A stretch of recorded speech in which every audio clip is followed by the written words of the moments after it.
Keep God Simple time, where everything is simple. We always try to remember the hierarchy. Jesus first, everything else second. Okay, let's try and remember that. So today's Bible verse is a plan to rescue anyone. We're going to read Acts 10, 9 through 35.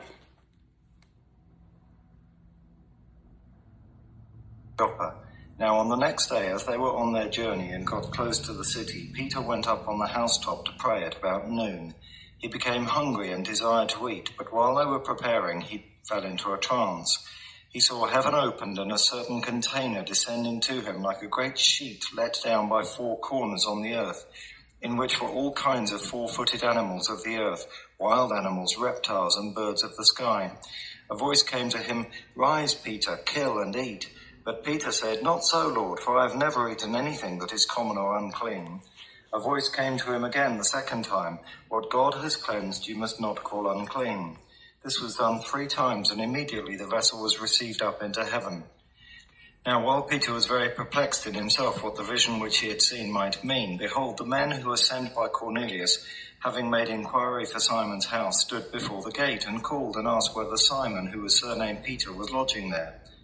While Peter was pondering the vision, the Spirit said to him, "Behold, 3 men seek you, but arise, get down, and go with them, doubting nothing, for I have sent them." Peter went down to the men and said, "Behold, I am he whom you seek. Why have you come?" They said, "Cornelius, a centurion, a righteous man, one who fears God, and is well spoken of by all the nation of the Jews, was directed by a holy angel to invite you to his house and to listen to what you say." So he called them in and lodged them. On the next day, Peter arose and went out with them, and some of the brothers from Joppa accompanied him. On the next day, they entered into Caesarea.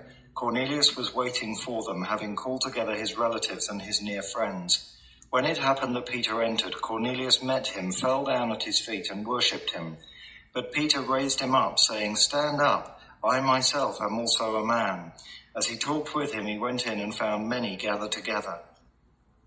He said to them, "You yourselves know how it is an unlawful thing for a man who is a Jew to join himself or come to one of another nation.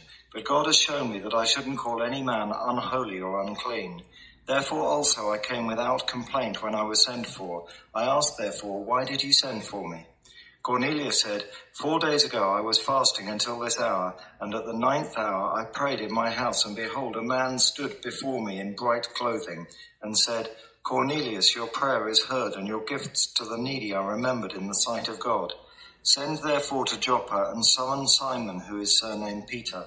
He lodges in the house of Simon a tanner by the seaside. When he comes, he will speak to you." Therefore I sent to you at once, and it was good of you to come. Now therefore we are all here present in the sight of God to hear all things that have been commanded you by God. Peter opened his mouth and said, "Truly I perceive that God doesn't show favoritism, but in every nation he who fears him and works righteousness is acceptable to him."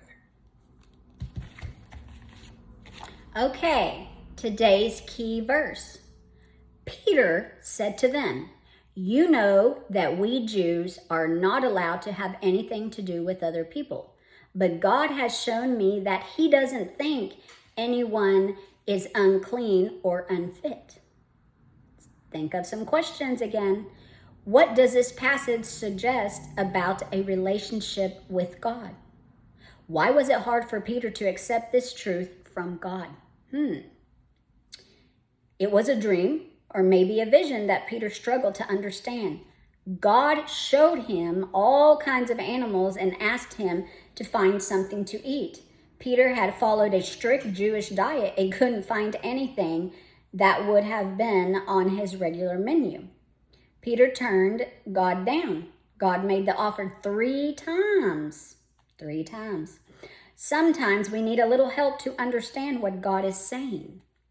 More than making a statement about food, God was letting Peter know that he had a plan to rescue anyone. Peter would go on to say, God is pleased with everyone who worships him and does right, no matter what nation they come from. Peter's vision was a reminder that God was willing to accept anyone who followed him. No one was off the list. No one was unwelcome. God was preparing Peter to preach a message to people who were uncertain if they were welcome.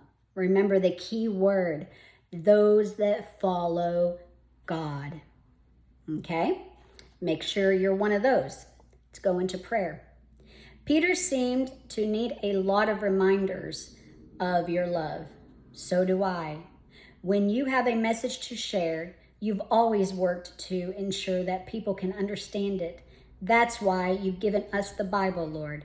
Nothing it says is wasted. Read. Help me read it, believe it, and then share it. Even when I don't understand other people, help me remember that your love, Lord, for them is never diminished by what I don't know. I hope this sinks deep, deep, deep again within your heart. This is another good one to be thinking about.